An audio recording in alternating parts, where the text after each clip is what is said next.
নবী সাল্লাল্লাহু আলাইহি ওয়াসাল্লামের ওয়াদা, এই দোয়া ২০ বার পড়লে মৃত্যু পর্যন্ত ধনী হয়ে থাকবেন, মনের আশা পূর্ণ হবে, একদিনের ভিতরে বা কিছুদিনের ভিতরে আপনাদের ঋণ থেকে মুক্তি পাবেন ইনশাআল্লাহ। আল্লাহ ও নবীর ওয়াদা, যারা এই আমলটি করবে তারা অল্প দিনে ধনী হয়ে যাবে, তার ঋণ থাকলে পরিশোধ হয়ে যাবে। আপনাকে টাকা পয়সা ধন দৌলতের জন্য অন্য কারো কাছে যাইতে হবে না, আল্লাহ আপনাকে দেবেন। যদি কেউ চায় যে তার ধন সম্পদ দিন দিন বৃদ্ধি হোক, সে ধনী হোক, তাহলে সে যেন এই আমল করে। যদি কেউ চায় যে তার অভাব অনটন দূর হোক, তার সব ইচ্ছা আল্লাহ পূর্ণ করুক, সে যেন এই আমলটি বেশি বেশি করে। পাহাড় সমান ঋণ থাকলেও তা পরিশোধ হয়ে যাবে ইনশাআল্লাহ। এই আমল দ্বারা এত দ্রুত ফলাফল পাওয়া যায়, আপনার কল্পনার বাহিরে।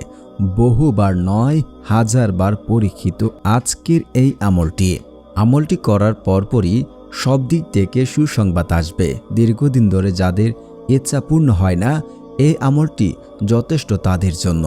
ভিডিওতে বলা প্রত্যেকটা পয়েন্ট মেনে আপনাকে আমলটি করতে হবে, তাহলে 100% গ্যারান্টি দিতে পারি যে আল্লাহ সুবহানাহু ওয়া তাআলা আপনার দোয়া কবুল করবে। তাই না টেনে সম্পূর্ণ ভিডিও দেখার অনুরোধ রইল। যারা চ্যানেল এখনও সাবস্ক্রাইব করেননি, প্লিজ চ্যানেলটি সাবস্ক্রাইব করে দেবেন। রাসূল সাল্লাল্লাহু আলাইহি ওয়াসাল্লাম বলেন, যখন কোনো বান্দা আল্লাহ সুবহানাহু ওয়া তাআলার কাছে দুহাত তুলে প্রার্থনা করে, তখন তিনি তাকে শূন্য হাতে ফিরিয়ে দিতে লজ্জাবোধ করেন। পবিত্র কোরআনে আল্লাহ সুবহানাহু ওয়া তাআলা বলেন, তোমরা আমাকে ডাকো, আমি তোমাদের ডাকে সাড়া দেব। সূরা মুমিন আয়াত নাম্বার 60।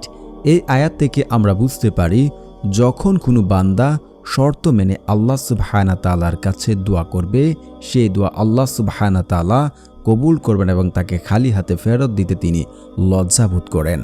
আমি আল্লাহর কসম করে বলতে পারি, যদি আপনারা শর্ত মেনে সঠিকভাবে দোয়া করেন, আল্লাহ সুবহানাহু ওয়া তাআলা কখনোই খালি হাতে ফেরত দেবেন না। যদি আপনার পিঠ দেওয়ালে ঠেকে যায়, যদি সঠিক নিয়মে এই আমলটি বা মেনে আমল করেন, আল্লাহ আপনাকে খালি হাতে ফেরত দেবেন না, 100% গ্যারান্টি দিতে পারি। আজকের এই আমলটি হাদিস দ্বারা প্রমাণিত। আল্লাহ রাসূলের এক সাহাবা সে আমলটি একজনকে শিখিয়েছেন এবং তারা ফলাফল পেয়েছেন। একবার এক লোক ঋণ পরিশোধের জন্য ইসলামের চতুর্থ খলিফা হযরত আলী রাদিয়াল্লাহু আনহুর কাছে গিয়ে কিছু সাহায্য চাইলেন।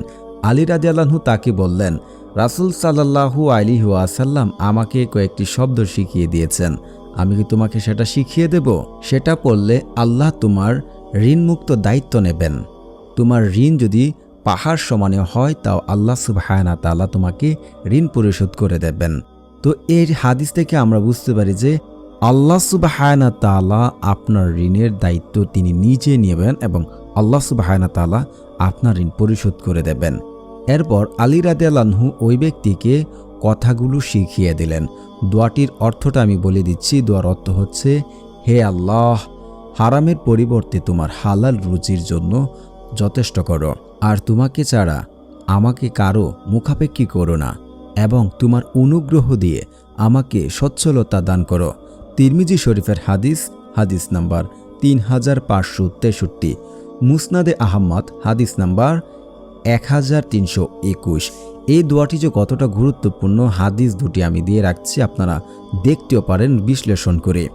আর যদি আপনি আরও দ্রুত ফলাফল পেতে চান আমল দ্বারা, তাহলে আজকের এই হাদিসটি আমলও আপনার করতে হবে এবং দোয়া করার জন্য চেষ্টা করবেন।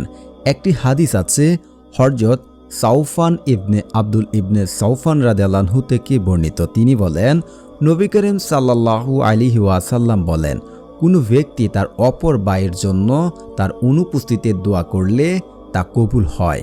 তার মাতার নিকট একজন ফেরেশতা তার দোয়ার সময় আমিন বলতে থাকে। তখন সে তার কল্যাণ কামনা করে দোয়া করে। তখন ফেরেশতা বলে, আমিন, তোমার জন্য অনুরূপ কল্যাণ। ইবনে মাজাহ হাদিস নাম্বার 2895। অপরের জন্য দোয়া করার মধ্যে শুধু ওই ব্যক্তির কল্যাণ নয়, বরং যে তার জন্য দোয়া করছে তাকেও আল্লাহ সেরকম দান করবেন। বরং দোয়াটা কবুল হওয়ার সম্ভাবনা আরও বেশি। কেন নয়? যখন অপরের জন্য দোয়া করবেন, তখন একজন ফেরেশতা তার জন্য দোয়া করবে। আর ফেরেশতা দোয়া কবুল হওয়ার সম্ভাবনা বেশি থাকে। তো আমরা দোয়া করার সময় আমরা অপর ভাইয়ের জন্য, যারা আমাদের রিলেটিভ রয়েছে, বেকার রয়েছে, ঋণে রয়েছে, আল্লাহ আমার অমুক ভাইটাকেও তুমি ঋণ থেকে মুক্তি দাও, অমুক ভাইটাকে তুমি সুস্থ দান করো, আপনি তার জন্য দোয়া করবেন। সর্বপ্রথম আপনার দোয়া কবুল হবে, আল্লাহ আপনাকেই আগে দেবেন, তারপর অপরকে দেবেন। এই হাদিস থেকে আমরা বুঝতে পারি, আপনার হাদিসটিও দেখে নেবেন, ইবনে মাজা হাদিস নাম্বার 2895। তো প্রিয় দর্শক, এখন আমরা জানব আমলের সঠিক নিয়ম, যে কিভাবে আমল করলে আজকের এই আমল দ্বারা আপনারা ফলাফল পাবেন এবং ওই সাহাবী কিভাবে পেয়েছিলেন, আলী রাদিয়াল্লাহু আনহু থেকে কিভাবে তিনি শিখে গেছিলেন, কোন দোয়া শিখেছিলেন। তো আমলটি করার জন্য আপনারা অবশ্যই প্রথমে উজু করে নেবেন, উজু করে আমল করার চেষ্টা করবেন। তারপরে আপনারা উজু করে আপনারা দুরূদ শরীফ পাঠ করবেন। দুরূদ শরীফ যদি আপনি না পড়েন, তাহলে আপনি যে কোনো দোয়াই করেন আপনার দোয়া কবুল হবে না। কারণ দুরূদ না পড়লে সেই দোয়া আসমানে গিয়ে ঝুলন্ত অবস্থায় থাকবে, তখন আপনি দোয়া করলেও আর কোনো কাজ হবে না যদি দুরূদ না পড়েন। দ্বিতীয়ত হচ্ছে চেষ্টা করবেন আপনারা যেন হালাল খাবার ভক্ষণ করতে পারেন, কারণ হালাল যারা না খায়, হারাম খায়, তাদের দোয়া কখনোই কবুল হবে না। এটি হাদিস দ্বারা স্পষ্ট প্রমাণ রয়েছে।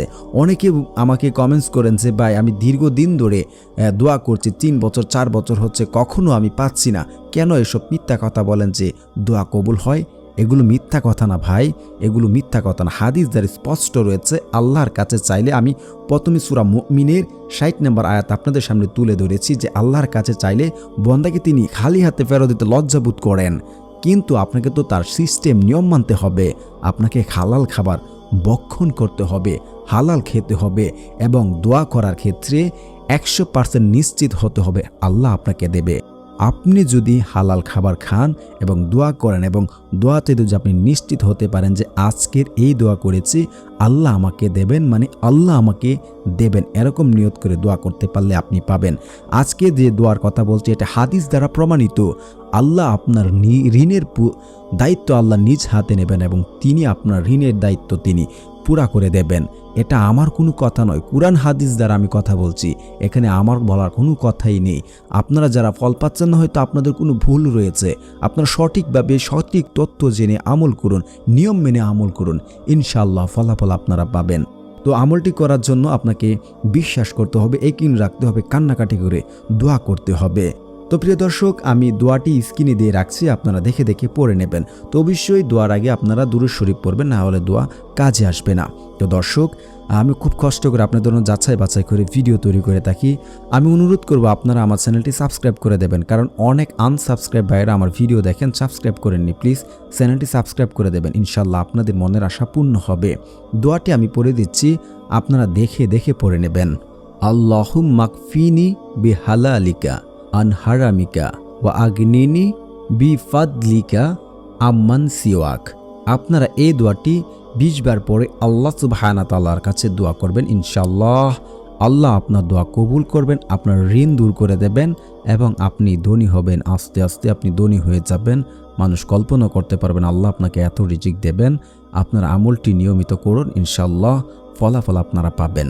আমি বারবার বলছি, আপনাকে অবশ্যই আমল করার ক্ষেত্রে আল্লাহর প্রতি আস্থা এবং বিশ্বাস রাখতে হবে, বিশ্বাস করে আমল করতে হবে। যারা বিশ্বাস করে না, তাদের আমল দ্বারা কখনোই ফলাফল পাবেন না।